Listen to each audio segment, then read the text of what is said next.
Alright guys, welcome. This is your old pal CHH. This is episode 1, Lost Titles of my horror movie collection. So basically what this is I'm going to be taking titles that I've never reviewed or more than likely haven't showed off in a video before.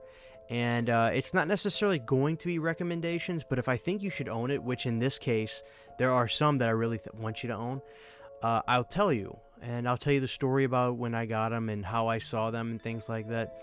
And my phone is vibrating and it's annoying me. So let me set it over here. So this is going to be cool. And for these, I want it to be a little bit spookier. So I'm going to make sure it's always going to be low lighting in here when I do these. So let's get started, guys. The first title of the Lost Titles from my horror movie collection is a movie called Last Shift. Now, Last Shift, if this doesn't ring a bell, think back to Netflix back around 2015, 2016, where on there, that's where you would watch a lot of horror stuff. There was this movie called Last Shift. I would always scroll past it, and I would get creeped out by the image on the front. And finally, I found this on Blu-ray from Magnet years later. But this was a really good movie. It's about this woman who I believe she's working the last shift at an old police precinct or police building. And like she's ready to get the hell out of there. And I think it's haunted. Or I know it's haunted, and a lot of crazy stuff's going on. I used to see this on Netflix all the time, and I'd watch it, and then I wanted to own it, and then I think I found a DVD of it. Then it wasn't until years later I realized, oh, the company Magnet put this out on Blu-ray. I love this movie. It's really, really good, and it's got that charm to it, but it's also got quality. It's just the perfect kind of mixture. It's just a really good movie. So Last Shift is one of my favorites that I saw of the original Netflix heyday. Really love it. So definitely, I do recommend that. Now this next one, I've done a YouTube short on. More than likely, it's already out. So technically, it's not a lost title, but it really is because I haven't talked about it before. Again, let's go back to the Netflix days. You're scrolling on there a long time ago, and you're going on the horror section. Does that look familiar? I think it probably does. I think you probably remember that. Amusement was one of those movies that used to stop me dead in my tracks because of that clown. There's no doubt about it. That clown would just creep me out. And finally, I watched it after maybe 4 or 5 times of passing it. And I gotta be honest with you, the movie is way better than I thought it was going to be. As a matter of fact, it's one of the best Netflix, even though it's not a Netflix horror movie, it's one of the best horror movies back in the day that I saw on Netflix. There is a lot more that meets the eye than just this image. But that creepy clown, his scene in this movie, I get chill bumps. It's great. This was put out by Picture House, and it says New Line Cinema. I wish a company would give this movie a really nice treatment because I'm telling you, it actually really deserves it. It's a good movie. It's a really good movie. So Amusement is one of my favorites, and I love it. I love it. And that clown design is freaky. So Amusement I definitely recommend. Next up, guys, this is a movie that I saw again on Netflix. And I didn't know it had a Blu-ray until I finally picked it up. This movie used to give me the creeps, man. I get creeped out even thinking about it. One of my biggest fears is growing old and losing my mind. Or really just losing my mind. Not necessarily growing old because you have no control over that. But losing your mind and losing yourself. That freaks me out because then it's basically like you're dead already. Well, there was a found footage movie that used to creep me out because the artwork was this blood red poster with black eyes on it. Now, this Blu-ray doesn't have that on there, but the movie on Netflix, the artwork had that. The Taking of Deborah Logan. This movie gave me the freaking creeps, man. This is a found footage movie. It's about these people that go and visit this old woman who's suffering from Alzheimer's, dementia. And I guess they were documenting it, like, for medical purposes. But then all of a sudden, really creepy stuff happens. If you take a movie like The Visit and make it freaking scary, you've got The Taking of Deborah Logan. That's just pure fact, in my opinion. Man, this movie really tripped me out. From the director of Insidious, The Last Key and Escape Room. Oh, wow. Directed by Adam Robidoux. This movie, guys, I'm not even going to play. This movie's good. This movie's really good. Man, just creeps me out. Creeps me the hell out. So big fan of that. So far, I'll be honest with you, I recommend all 3 of these. I really do. You know, all good movies, especially Amusement. Amusement is so good. This I just got, actually, but I wanted to put it in here because it kind of is like a double entendre on the lost titles things, because this is a title that is out of print and it's lost in history until I started learning about it.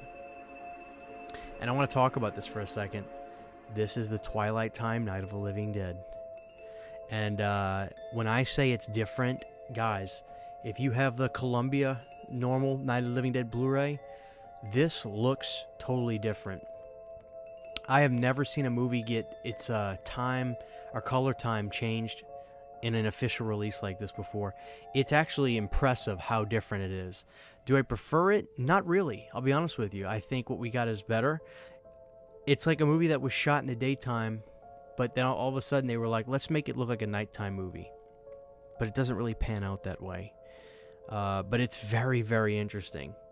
So the Twilight Time Night of Living Dead is a piece of physical media history, and it looks drastically different. So I just wanted to show this for this episode. I actually don't recommend you going out and getting this unless you're like me and you really enjoy the history. Although this was gifted to me by a subscriber, which I very much appreciate, extremely appreciate, because I like to catalog stuff like this. This is history to me. But in terms of viewing the film, I much prefer the standard way of watching it, the Columbia Blu-ray or the DVD release. But it was an interesting watch, I'll tell you, because, man, they really tried to make it look nighttime. Really tried to make it look nighttime. But this is physical media history, guys, so that is the Twilight Time 1990 Night of Living Dead. Again, I think I just did a YouTube short. I'm having so much fun with the YouTube shorts. Hopefully you guys have notifications on and you're checking those out. Let's go back to Horror Hound Magazine 2019. I'm on there and I'm just reading through, and the thing I love about Horror Hound is they go over all the new physical media releases coming out and the stuff that just hit in those magazines. And something caught my eye. A movie called Gags the Clown really caught my eye, you know, and I saw it and I was like, wow, that looks great. Looks like a creepy clown movie. Oh, it's found footage? Oh, man. This is a pretty fun movie. Gags the Clown, man. Let me read it to you. Read a small piece of it. A small city in Wisconsin is terrorized by a mysterious clown who roams the streets late at night with nothing more than a handful of black balloons.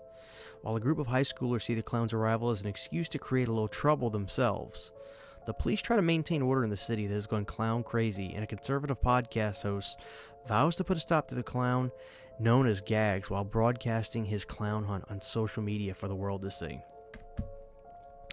Really fun found footage movie. I really, really enjoyed it.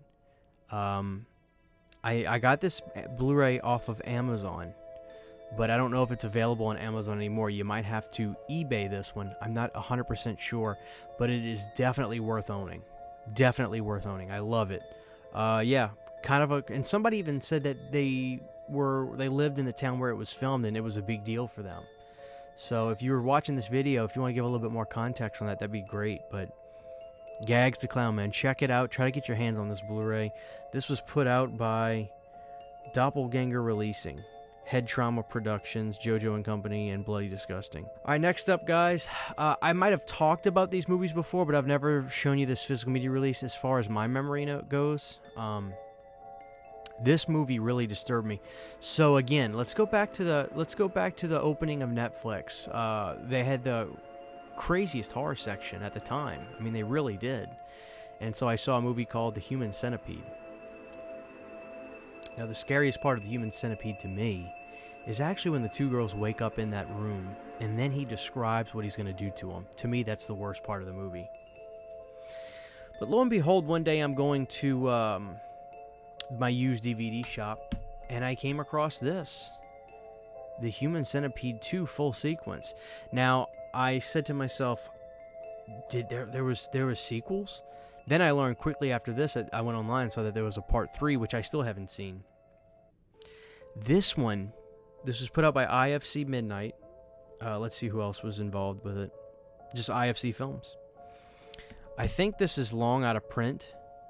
Maybe we're going to get something from the IFC team in Vinegar Syndrome soon, or through a partner releasing. God knows people want to own these films just for cataloging purposes, even if they're not huge into them, because of the reputation. You know, they have a fan base. But this one was really uncomfortable, way more uncomfortable than Part 1, and I think that's what they were going for.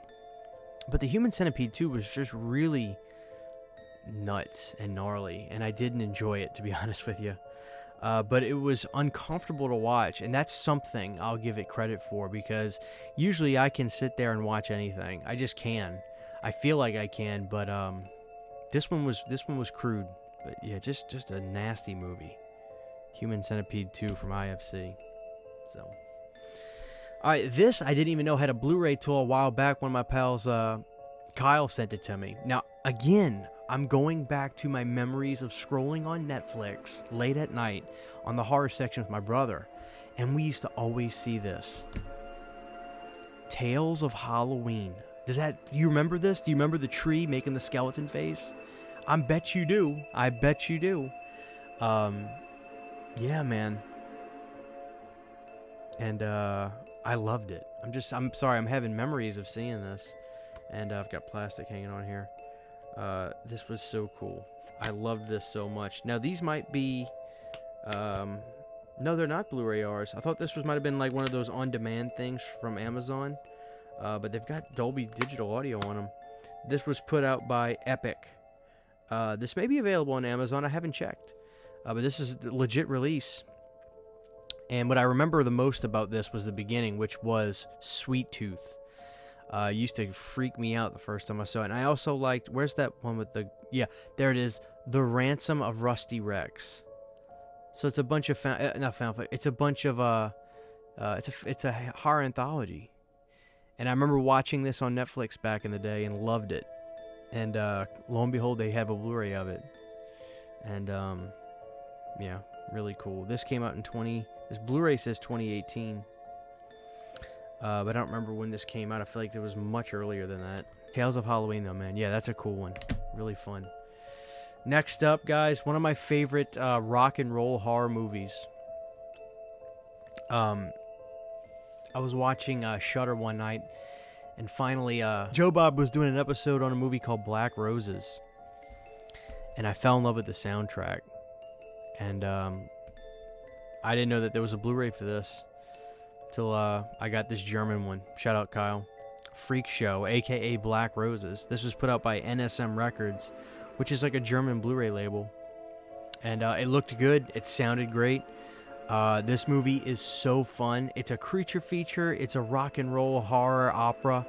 It's like a Trick or Treat, but in my opinion, better music, which is going to get me in trouble. But if you watch Black Roses, you're going to hear bands like Lizzie Borden and there, and drummers like Carmine Appice playing, which are rock and roll legends.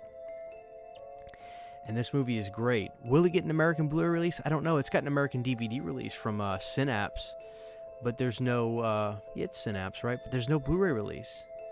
But NSM Records in Germany put it out, and it's so good. I think this might actually play in Region A players. Yes, it is region free. It's region free, but man, this is so good. Love it. So that's a keeper. I don't have a fascination with serial killers, but I do have a lot of interest in learning about the stories of them and things like that. I guess it's just that morbid curiosity thing that we all kind of have, or a lot of us have. Not everybody. I don't want to bubble everybody together. But, man, this Blu-ray, I've never talked about this movie before. Zodiac. This is the 2-disc director's cut of Zodiac. Man, that scene in the movie where they have him. Oh, God. That's creepy stuff. It makes the hair on the back of my neck stand up. This movie and Prisoners, if you watch these two movies, they'll get under your skin big time. This is a really cool release, though. This was put out by Paramount. I don't know what year it was that this came out. 2017 is the release, the year of this release. The movie came out in 2007. This is an incredible film. Just an incredible movie. And the last one we're going to talk about, guys, is actually a DVD. Does this guy look familiar? Huh? Does that look familiar? It doesn't say Terrifier, though, does it? No, this is All Hallows Eve. Maybe you've seen this, maybe you haven't. I don't remember if I've ever talked about this before in video form, but I really wanted to. I saw this at Walmart, and I remember feeling the artwork at the front. It's embossed, it's raised, and the clown freaked me out. Then I looked on the back, and I was like, oh man, look at that clown holding those pumpkins. I've got to see this. Then I learned that, you know, the clown in here was just a side character. This was a horror anthology. And then a few years later, I was reading Fangoria or Horror Hound, more than likely Horror Hound. It might have even been Rue Morgue. And this director's being interviewed about this movie he's making with a clown. And sure enough, I said, that's the clown from All Hallows Eve. And it was Damien Leone. He was talking about how, man, people really like this clown that was in All Hallows Eve. And so we're going to go forward and give that clown a movie. But I remember watching this movie before any of that was a thing. And I really liked All Hallows Eve. It was really fun. So I don't know if this even has a Blu-ray. This is a DVD release. It may be on a Blu-ray now. And like, I think I might have seen something in a multi-pack. Don't quote me. But this was a fun blind purchase. I really enjoyed it. And that clown was creepy. So guys, that's episode 1 of Lost Titles from my horror collection. I can do so many of these. And if you guys enjoy them, I'll gladly keep doing them. Out of all of those, though, if you're going to go try to find something, go get Amusement. I'm telling you, go get Amusement. It was such a good movie. And I'm glad that I watched it back in the day on Netflix. Because it used to stop me dead in my tracks seeing the artwork for that all the time. So, yeah, guys, thank y'all for watching this, guys. I hope you enjoy it. Drop a comment on anything you might have a question on. This is your old pal, CHH. Take care, and I'll see you next time. Huge, giant thank you to all of my Patreon supporters. Without you guys, this would not be possible. To get behind-the-scenes photos, videos, music, private live streams, and much more, you can subscribe to my Patreon for as little as $1 a month. Thank you to my patrons.